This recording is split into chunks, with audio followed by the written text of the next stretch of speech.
안녕하세요. 오늘도 이 아침에 말씀으로 하루를 시작하게 하신 주님께 감사를 드립니다.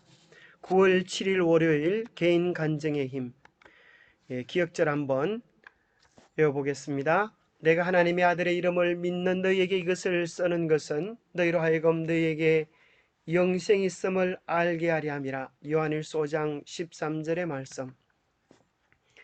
오늘 본문의 말씀 요한일서 1장입니다.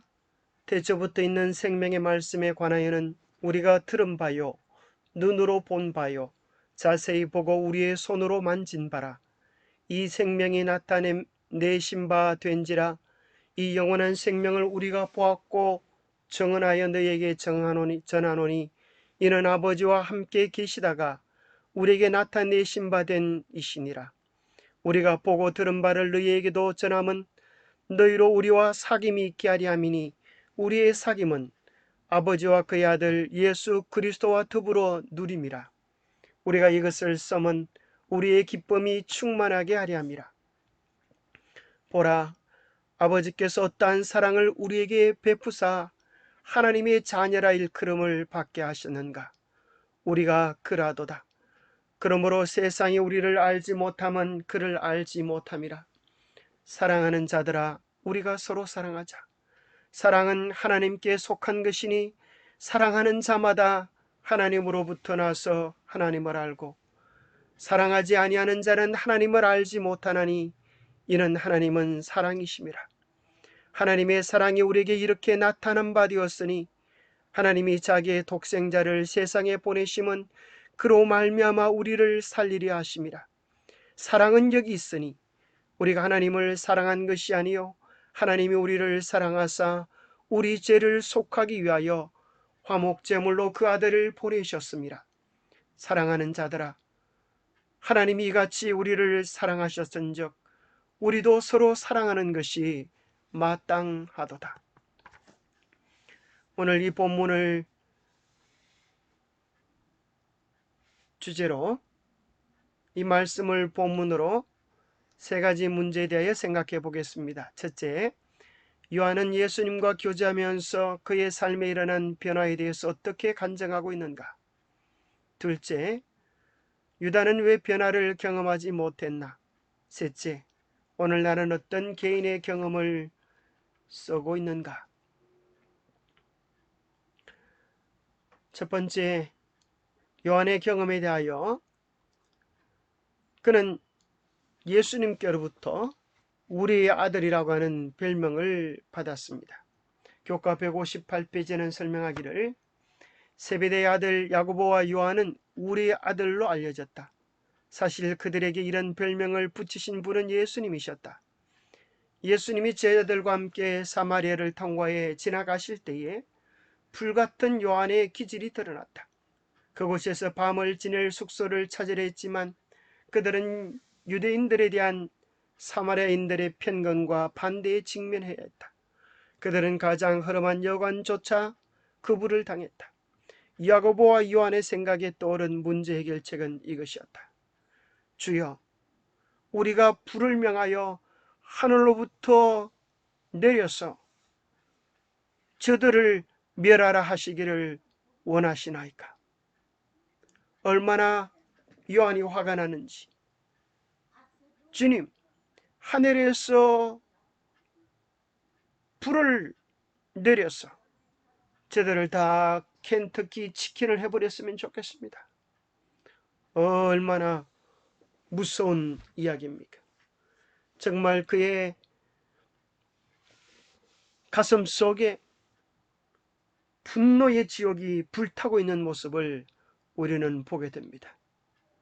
도무지 변화될 것 같지 않았던, 도무지 변할 수 없는, 다른 사람은 다 바뀐다 할지라도 타고난 그 불같은 기질을 가진 우리 아들 요한은 변화되지 않을 것 같은데, 성경은 놀랍게도 도무지 변화될 수 없어 보이는 그가 예수 그리스도를 만남으로 사랑의 사도로 완전히 바뀐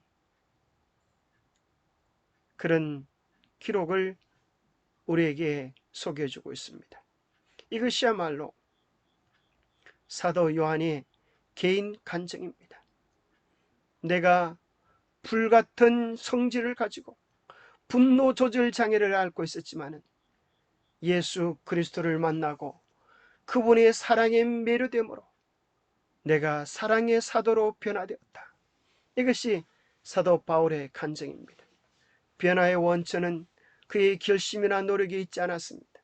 그는 고백하기를 태초부터 있는 생명의 말씀에 관하여는 우리가 들은 바요 눈으로 본 바요 자세히 보고 우리 손으로 만진 바라. 이 생명이 났다 내신 바 된지라. 이 영원한 생명을 우리가 보았고 정언하여 너에게 전하노니 이는 아버지와 함께 계시다가 우리에게 나타내신 바 된 예수 그리스도라고 이야기합니다. 우리가 보고 들은, 우리가 실제로 경험한 것을 너에게 전하면 너희로 우리와 더불어 사귐이 있게 하려 합니다. 우리의 사귐은 아버지와 그의 아들 예수 그리스도와 더불어 누리는 것이다. 우리가 이 편지를 쓰는 것은 예수 그리스도를 만나 행복한 이 놀라운 삶의 기쁨이 여러분 안에도 충만하게 하기를 원하는 것이다. 그의 마음속에 감출 수 없는 행복과 기쁨에 대하여 요한이 이렇게 기록하고 있는 것입니다. 요한복음을 기록한 사도 요한은 그 자신을 표현하기를 얼마나 예수 그리스도의 사랑을 많이 경험했던지 그는 요한이라고 쓰지 아니하고 예수의 제자 중 하나 곧 예수의 사랑하시는 자가 예수의 품에 의지하여 누웠는지라 그렇게 쓰는 것입니다. 예수님이 사랑하시는 제자, 참 얼마나 아름다운 표현입니까? 여러분 개인적으로 예수 그리스도와 여러분의 관계는 어떤 관계입니까? 예수께서 사랑하시는 제자입니까? 예수님께서 사랑하시는 가족입니까? 예수님께서 사랑하시는 연인입니까? 요한은 예수께서 사랑하시는 제자, 그렇게 자신을 나타내기를 좋아했습니다. 예수께서 그 모친과 사랑하시는 제자가 곁에 섰는 것을 보시고 시몬 베드로와 예수의 사랑하시던 그 다른 제자에게 달려가서 예수의 사랑하시는 그 제자가 예수의 사랑하시는 그 제자가 요한은 끊임없이 예수의 사랑을 갈망했고 누렸고 그 사랑의 충만함 속에서 드디어 그 사랑이 변화의 원천이 되어서 그는 주님처럼 변화되게 된 것입니다. 사실 예수님께서 요한이라고 해서 특별히 더 사랑하신 것은 아닐 것입니다. 예수님의 사랑은 똑같았지만 그들이 주님을 향하여 마음을 여는 크기가 달랐을 것입니다. 그래서 성화된 생애는 이렇게 기록해 줍니다. 주님을 위한 깊고도 열렬한 요한의 애정은 그리스도께서 그를 사랑하셨기 때문이 아니라 요한이 예수 그리스도를 사랑한 그 결과로 일어났다.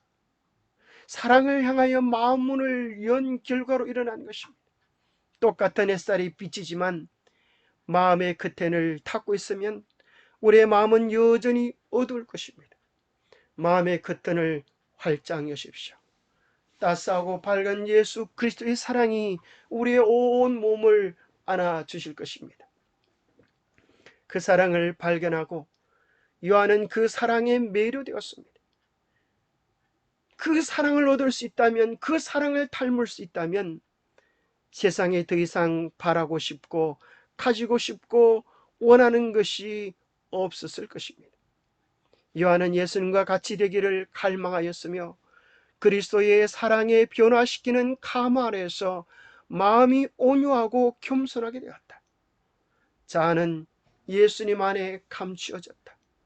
그는 살아계신 포도나무와 밀접히 연결되어 예수 그리스도의 성품에 참여하는 자가 되었다. 그리스도와 교제하게 되면 언제나 누구나 그렇게 될 수 있다. 이것이 참된 성화이다. 정말 얼마나 놀라운 약속입니까? 요한복음 15장 5절의 약속입니다.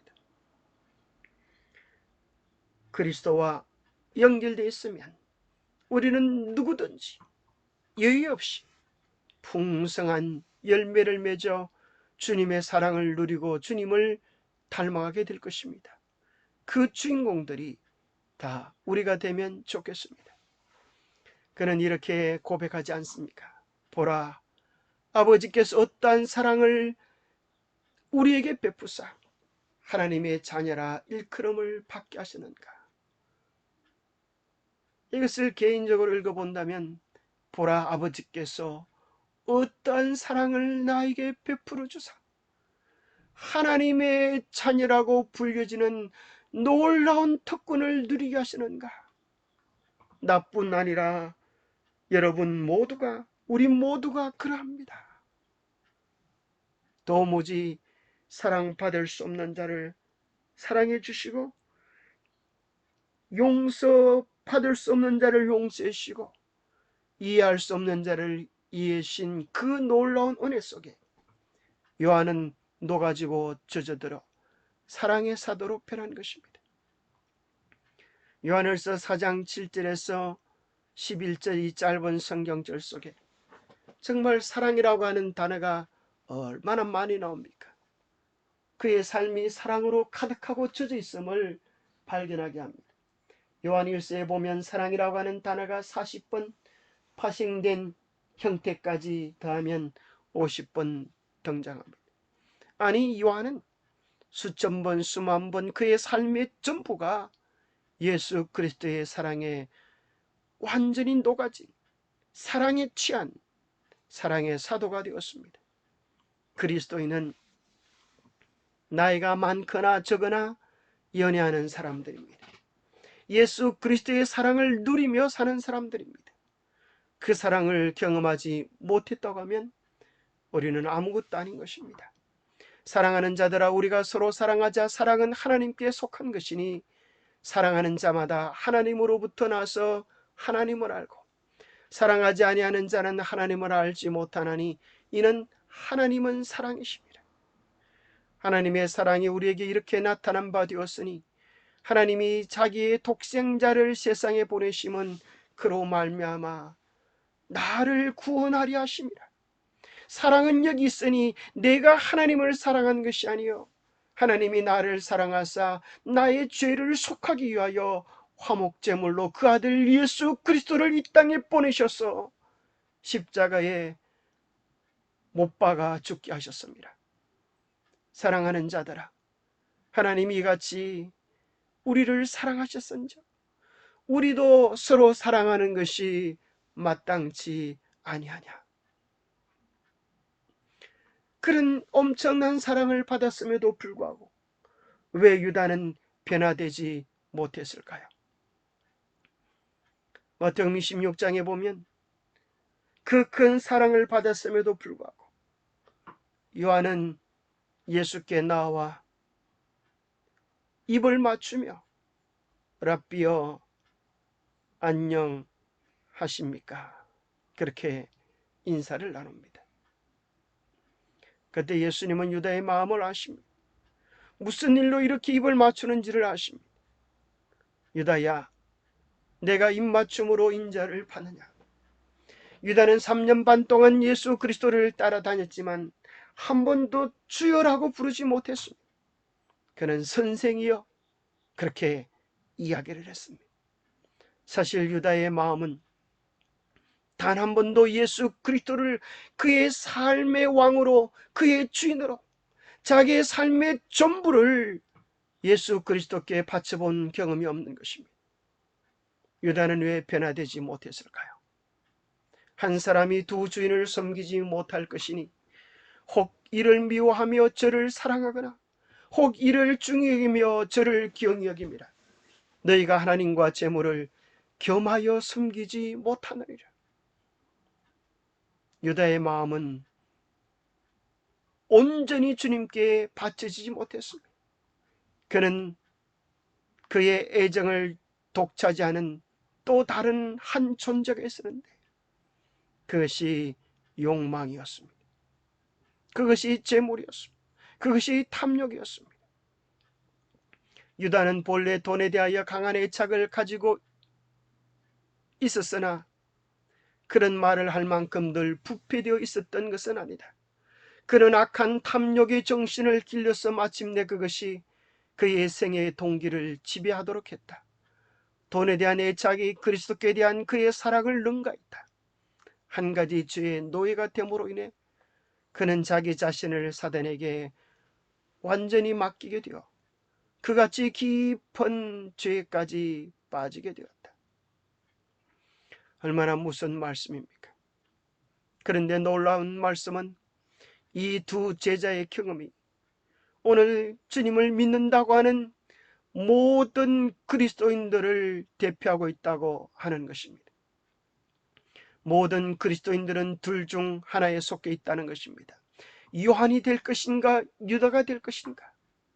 모든 그리스도인들이 다 자신들을 그리스도의 제자라고 자처하고 있으나 어떤 부류의 사람들은 예수의 말씀을 배우면서 겸손과 온유 가운데 행하고 있지만 다른 부류의 사람들은 그 말씀을 듣기는 좋아하지만 행하기를 싫어한다고 이야기합니다.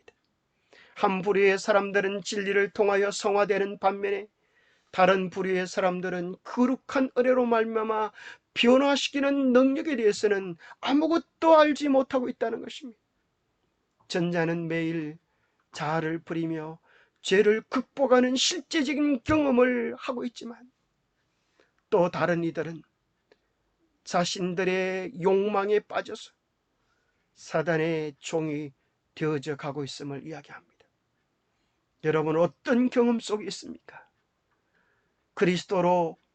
그리스도의 백성으로 이겨져 가고 있습니까? 아니면 더 깊은 탐욕의 노예로 이겨져 가고 있습니까? 우리 인생은 결국 이겨져 가는 것입니다. 우주에는 하나의 영원한 법칙이 있다. 폭력을 사용하는 것은 하나님의 정부의 원칙과는 배치된다. 하나님은 사랑의 봉사만 원하시는데 사랑은 명령으로 강요될 수 없는 것이다. 그것은 힘이나 권위로 얻을 수 없다. 사랑은 오직 사랑으로만 일깨워진다. 참으로 얼마나 아름다운 말입니까? 여러분 주님을 사랑하기 원하십니까? 그렇다고 하면 먼저 주님이 우리를 얼마나 사랑하는지 그 사랑을 누리시게 되기를 바랍니다. 그 사랑을 알게 되기를 바랍니다. 그 사랑의 높이와 깊이와 넓이와 길이를 깨닫고 경험하고 맛보게 되기를 바랍니다. 어떻게 그렇게 될 수 있냐고요? 우리의 마음을 온전히 드릴 때 사랑이 맛보아지게 될 것입니다. 사랑은 언제나 전부를 요구하기 때문입니다. 우리를 위하여 모든 것을 바친 그 사랑이 우리 안에서 경험되어질 때 우리도 사도 요한처럼 변화될 수 있습니다. 세 번째, 오늘 나는 어떤 개인의 경험을 쓰는가? 우리는 변화되어져 가는가 변질되어져 가는가? 사랑으로 변화되어져 갑니까? 욕망으로 변질되어져 갑니까? 한 번은 배추를 한 포기 사놨다가 깜빡해 버린 적이 있습니다. 어디에서 이상한 냄새가 나는 것입니다. 보니까 비닐 속에 배추가 썩어가서 냄새가 나는 것입니다. 변질되는 것이죠. 가만히 내버려두면 썩는 배추지만 양념에 절이고 맛나게 준비하면 이제는 썩어지는 것이 아니라 숙성되어져서 발효되어져서 정말 많은 사람들의 사랑을 받는 김치가 되어질 수 있습니다. 우리의 삶도 마찬가지입니다. 내 고집대로 살면 변질되어지고 주님의 사랑에 푹 잠겨지면 우리도 만난 김치 같은 만난 그리스도인이 되게 될 것입니다. 김치도 5번 죽어야 제맛을 낸다고 하지 않습니까? 땅에서 뽑혀 1번 죽고, 배가 갈라져서 2번 죽고, 푸르고 싱그러운 생명력이 소금에 절여서 3번 죽고, 고춧가루와 마늘, 강한 양념에 묻혀 죽고, 큼큼한 장독에 담겨 깊은 땅속에 매장되어 숙성되어져야 비로소 제맛나는 김치가 된다고 이야기하지 않습니까? 하나의 맛난 김치가 되기 위하여 5번 죽어야 하는 것처럼 우리도 진정한 맛난 그리스도인이 되기 위하여 5번 죽어야 합니다. 첫 번째는 우리를 향한 개인적 예수의 사랑을 경험하고 절대 사랑을 경험하고 행복해서 죽는 경험을 여러분 꼭 해보시게 되기를 바랍니다. 그 사랑이 너무 좋아서, 너무 놀라워서 행복해 죽는 경험 꼭 필요한 경험입니다. 여러분 그런 경험이 있으셨습니까? 두 번째는 내 죄를 부리고 통회하는 깊은 회개로 2번째 죽는 경험이 필요합니다. 2번째의 경험도 필수적인 과정입니다. 깊은 회개의 경험이 없으면 깊은 감격에 만나는 그리스도인이 될 수 없습니다. 죄를 슬퍼하는 것으로 끝내지 않고 죄가 무슨 일을 했는지를 바라보며 뿌리는 깊은 회개로 익어져야 맛을 낼 수 있는 그리스도인이 됩니다. 뿐만 아니라 이제 내가 발견한 복음을 가지고 전도의 현장에 나가서 창피당해서 죽는 3번째 경험도 우리에게 필요한 것입니다. 주님이 나를 구원하기 위하여 얼마나 많은 수고를 하셨을까? 내가 당한 이 창피보다, 내가 당한 이 수모보다 더 큰 수모를 즐겨 감당했던 주님의 사랑을 경험하면서 3번째 죽는 경험이 필요합니다. 뿐만 아니라 우리는 날마다 세상에 대하여, 자아에 대하여, 욕심에 대하여, 교만에 대하여, 우리의 육정에 대하여 십자가에 못 박혀 죽는 경험이 필요하고, 5번째는 김장독에 묻혀지는 경험처럼 말씀과 기도의 깊은 땅속에 매장되어 숙성되어져 죽어야 비로소 제맛나는 그리스도인이 될 수 있을 것입니다. 그리스도인의 신앙이란 한마디로 말하면 내가 죽고 예수님이 내 안에 사는 경험입니다. 이 만나는 경험으로 여러분을 초대합니다. 하나님 아버지, 우리도 만나는 김치처럼 만나는 그리스도인이 되기를 원합니다. 주님의 영원한 사랑을, 그 한없는 사랑을, 끝없는 사랑을 맛보게 주옵소서. 세상의 모든 것과 단절된 그 사랑의 도가니에서 오직 주님만을 바라보며 주님의 사랑으로만 익어지게 하옵소서. 주님의 그 희생의 사랑이, 주님의 그 순종의 사랑이, 주님의 그 헌신의 사랑이, 주님의 그 버림의 사랑이, 주님의 그 주심의 사랑이, 주님의 그 겸비의 사랑이 우리의 가슴에, 우리의 삶에 젖어들게 허락해 주시옵소서. 오늘도 주님을 바라보며 주님을 닮아가는 축복의 이날 하루가 되게 복 주시옵기를 우리 주 예수 그리스도로 머지하여 간절히 간구하옵나이다. 감사합니다. 여러분, 예수님께서 왜 십자가에 달려 죽으셨는지 아십니까? 예수님께서 왜 하늘 보좌를 뿌리고 이 땅에 오셨는지 아십니까? 바로 당신 한 사람을 위하여 그렇게 하신 것입니다. 그 사랑을 맛보고 누리는 행복의 하루 되시기를 간절히 바랍니다. 감사합니다.